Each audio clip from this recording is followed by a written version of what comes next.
ትናንት የአየር ኃይል 9ኛ ዓመት በዓል ሲከበር አብይ አህመድ ለኤርትራ ማስጠንቀቂያ መስጠቱ ተሰምቷል። አንዳንዴ የምትስቱ ቆማችሁ የቀራችሁ ወደፊት መራመድ የምትቸገሩ ሱ30 JC10 ወይም ከዚያ ያለፉ ቴክኖሎጂዎች ሲጠሩ ይሄ ደግሞ ምንድነው ብላችሁ ግራ የሚገባችሁ አሁንም ሚግ 21 ላይ ያላችሁ ሀገራት ደጋግማችሁ እንድታስቡ የሚያስፈልገው ኢትዮጵያ ትናንትና ላይ የቆመች ሀገር አይደለችም።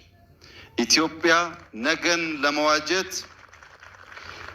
ለመዋጀት አበክራ የምትሰራ ሀገር ናት። የማንንም አትፈልግም። የራሷን በየዋህነት በተላላ በአጭር ጊዜ ድል አሳልፋ አትሰጥም። የተሰጠ ካለም ማወራረዷን አትተውም። ኤርትራ ላይ ባነጣጠረው በዚሁ ዛቻ ኢትዮጵያ ትልቅ አቅም እንደገነባች ነው አብይ አህመድ የገለጸው።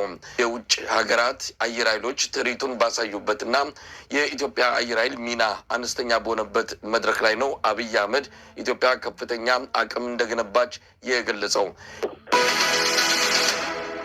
ይህ በእንዲህ እንዳለ በተለያዩ የአማራ ክልል አካባቢዎች የህልውና ተጋድሎ በድል ታጅቦ እየተካሄደ ነው። እሁድ ከቀትር በኋላ በፋኖ ኃይሎች በተፈጸመ ጥቃት የአብይ አህመድ ጦር የማንኩሳን ከተማ ለቆ መውጣቱ ተመልክቷል። ከ20 በላይ ወታደሮቹ የተገደሉበትን የአብይ አህመድን ጦር እግር ተከትለው የፋኖ ኃይሎች የማንኩሳ ከተማን መቆጣጠራቸው ታውቋል። በሰሜን ጎንደር ዳባት፣ አጅሬ ጃኖራ ካለፉት 2 ሳምንታት ወዲህ በተደረጉ ውጊያዎችም ከፍተኛ ድሎች መገኘት ታቸው ነው የቀጠናው የፋኖ አመራሮች ለአንከር ሚዲያ የገለጹት። የአማራ ፋኖ በጎንደር የዘርአይ ክፍለ ጦር ዋና አዛዥ ኢንጂነር አርበኛ በየነ አለማው ዳባት ላይ የአገዛዙ ሰራዊት ትልቅ ኪሳራ ደርሶበታል ይላሉ።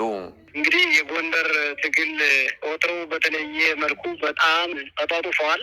አደረጃጀቱን ስርጭቱን ከምንም በላይ አስፋፍተዋል። ጠላት በያለበት እየተመታ ነው የሚገኘው። ያው አርማጮ ምድር ላይ በጣም ከፍተኛ የሆነ አደረጃጀት በመስራት የፋኖ አባላትን ቁጥር ከምንም ጊዜው በላይ ጨምሯል። ጥሩ በሚባልበት ደረጃ ጠቅለል ባለ መንገድ ይገኛል። የገጠር ከተማዎች፣ የገጠር ቀበሌዎች፣ ወረዳዎች፣ ዞኖች እንደ ጎንደር 75% በፋኖች ይገኛል። አጠቃላይ መንግስት ወይም ደግሞ የእነ አብይ አህመድ ስርዓት ጫማው ቀበሌ ነው እና አውቶማቲካሊ መርገጫው ጫማ መራመጃው ተቆርጧል ማለት ይቻላል። በአዳማ ናዝሬት ከፍተኛ አፈሳ እየተካሄደ ነው። የታጠቁ ኃይሎች ወጣቶች በሚያዘወትሩባቸው የመዝናኛ ክበቦች የእግር ኳስ ውድድር መመልከቻ ዲሽ ቤቶች በመግባት እያፈሱ መሆናቸውን የደረሰን መረጃ አመልክቷል። ትላንት ምሽት በአንድ ዲሽ ቤት ኳስ ጨዋታ ሲመለከቱ የነበሩ 40 ወጣቶች በሙሉ ታፍሰው የተወሰዱ ሲሆን በመታወቂያ የብሔር ማንነታቸው እየተለየ የተወሰኑት ሲለቀቁ አብዛኞቹ ወደ ፖሊስ ጣቢያ መወሰዳቸውን ለማወቅ ተችሏል። የቤተሰብ አባላት በፖሊስ ጣቢያና በየቀበሌው በሮች ላይ ሲያለቅሱ እንደነበርም በስፍራው የነበሩ የዓይን እማኞች ለአንከር ሚዲያ ከላኩት መረጃ ለመረዳት ተችሏል። ለ4 ተከታታይ ቀናት አፈሳው እየተካሄደ ሲሆን ከምሽቱ 2 ሰዓት ተኩል በኋላ የባጃጅ እንቅስቃሴ ገደብ ተጥሎበታል። አፈሳው ከአዳማ ናዝሬት በተጨማሪ በሞጆ፣ በመቂ፣ በቢሾፍቱ ደብረ ዘይትም እየተካሄደ ነው ተብሏል። ዓላማው ለብሔራዊ ውትድርና እንደሆነም ይነገራል። ይህ በእንዲህ እንዳለ በአዲስ አበባ በአገዛዙ የተቀናጀ የጸጥታ ኃይሎች እንቅስቃሴ መጠነ ሰፊ ዘረፋ እየተፈጸመ መሆኑ ተገልጿል። በፌዴራል ፖሊስ፣ በአዲስ አበባ ፖሊስና በመከላከያ ሰራዊት በጥምረት እየተካሄደ ያለው ዘረፋ ህዝቡን በከፍተኛ ሁኔታ እያማረረው እንዳለም ተገልጿል። አገዛዙ ፍቃድ የሰጠው በሚመስል መንግስታዊ ዘረፋ ከግለሰቦች ገንዘብ፣ ሞባይል ስልክና ጌጣጌጦች የሚወሰዱ ሲሆን ቤት ለቤት በሚደረግ ፍተሻና በድንገት በመዝናኛ ምሽት ክለቦች በመግባት ከፍተኛ ገንዘብና ንብረት ከህዝቡ እየተቀማ መሆኑን ነው የዘውትር ዘጋቢያችን ካደረሰን መረጃ ለማወቅ የተቻለው። የአዲስ አበባ ፖሊስ፣ የፌዴራል ፖሊስ እንዲሁም የመከላከያ ሰራዊት አባላት አዲስ አበባ በተለያዩ አካባቢዎች በተጠናሚ ይሁን እንዲሁም በዘፈቀደ በመንገዶች ላይ መኪኖችን በማስቆም የግለሰብ እንቅስቃሴዎችን በማስቆም የንግድ ተቋማትን እንዲሁም እግረኞችን ሳይቀር በማስቆም ከፍተኛ ፍተሻ እየተፈጸሙ ነው። በዚህም ፍተሻ ከኪስ ገንዘብ ያገኙትን፣ መኪና ውስጥ ያገኙትን ሞባይሎች፣ ገንዘቦች፣ ላፕቶፖች፣ ታብሌቶች፣ ውድ ጌጣጌጦችን ሳይቀር ከፍተኛ ዘረፋ እየተፈጸሙ ነው። ይህ ዘረፋ ከዘረፋ በላይም እየተቃሙ ነው። ይህም ለመቃወም ምን አድርገን ነው የሚል ጥያቄ ሲያቀርቡ ማስፈራራቶች ይፈጸሙባቸዋል። አንዳንዶቹም ጠንክረው ንብረቶቻችን ሊወሰዱ አይገቡም የሚሉ ሰዎችን ፖሊስ ጣቢያ ወስደው በመደብደብ አንዳንዶቹንም ወደ አዋሽ አርባ ወታደራዊ ማሰልጠኛ ውስጥ ከፖለቲካ እስረኞች ናቸው ከሚሏቸው ሰዎች ጋር ደርበው ጭነው በመውሰድ እንዳይታወቅባቸው ከፍተኛ ጥረት እያደረጉ ነው። ይሄ ነገር መንግስት ያወቀው የፈቀደው ዘረፋ በአዲስ አበባ ከተማ ውስጥ እየተፈጸመ ነው። ለምሳሌ አሁን በዚህ 2 ቀን ውስጥ የሰማነው ነገር ምንድን ነው? የተጠና ዘረፋ ከሚፈጸምባቸው ድርጅቶች ውስጥ ሆቴሎች ናቸው።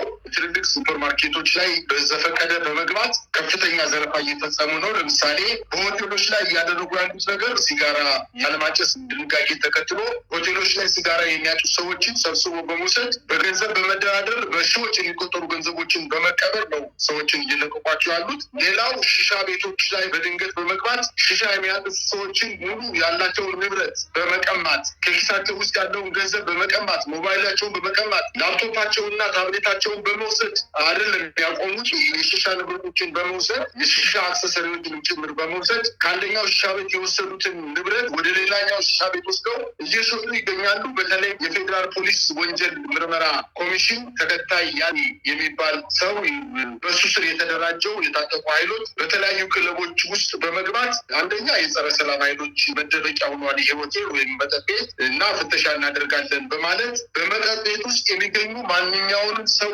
ሰብስቦ በማሰር በማንገላታትና በመደብደብ የእያንዳንዱን መጠጥ ቤት የሚጠቀመውን ግለሰብ ንብረቶች በመቀማት ሆቴሎች በአስተናጋጆችን ሳይቀር በመደብደብ የሆቴል ባለቤቶችን አጠቃላይ ንብረት በመቀማት የግል ሀብት ማሰባሰቢያ አድርገውታል። እንግዲህ እንደሚታወቀው አንዳንድ ሆቴሎች ላይ ለምሳሌ ባርዳን ከሚባል መጠጥ ቤት ላይ የተቋሙን 400,000 ብር የዚህ መጠጥ ቤት ወይም የዚህን ክለብ 400,000 ብር ነጥቀው በመውሰድ እንደገና ደግሞ መጠጥ ቤት ውስጥ ሲጠጡ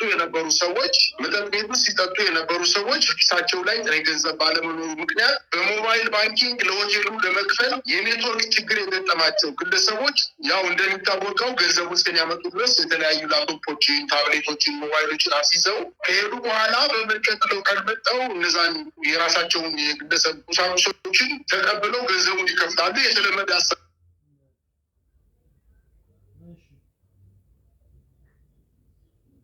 ነው። ነገር ግን ፈታሾቹ በጥናት ላይ የተመሰረተ ስራ በመስራት ዘለው በመግባት የግለሰብ 400,000 ብር ከመቀማታቸው በተጨማሪ በአደራና በመያዣነት የተቀመጡ ቁሳቁሶችን ነጥቀው በመውሰድ እንግዲህ ሆቴሎችን እያዘጉ ነው ማለት ይቻላል። አሁን ከዚህ በተጨማሪም ሀያት አካባቢ የሚገኙ ኮንዶሚኒየሞች፣ ዘሞ አካባቢ የሚገኙ ኮንዶሚኒየሞች፣ ገላን አካባቢ የሚገኙ ኮንዶሚኒየሞች፣ ቦሌ አራብሳ አካባቢ የሚገኙ ኮንዶሚኒየሞችን በሌሊት የጸረ ሰላም ኃይሎችን ፍተሻ እናደርጋለን በሚል ሰበብ የግለሰቦችን ቤት በሰደፍ በመሳሪያ በመስበር ጭምር ሰዎቹ እንዲሸማቀቁና እንዲደነግጡ በማድረግ አንዳንዶች የተገኙ ወንዶችን ካሉ በጫማ ጥፊና በእርግጫ በመምታት በመጣል በመሳሪያ ፈሙስ በመደብደብ በቤት ውስጥ የተገኘ ማንኛውም የግለሰብ ንብረት ዘርፈው እየወሰዱ ይገኛሉ። ይሄ እንግዲህ አሳፋሪ ነገር ነው። መንግስት እንግዲህ አባቱ ዳኛ ልጅ ቀማኛ የሚባል ነው። ፍቃድ የተሰጣቸው ነው የሚመስለው። በአጠቃላይ በአዲስ አበባ ከተማ ውስጥ እነዚህ በተለይ ተከታይ ያዜን የሚመራው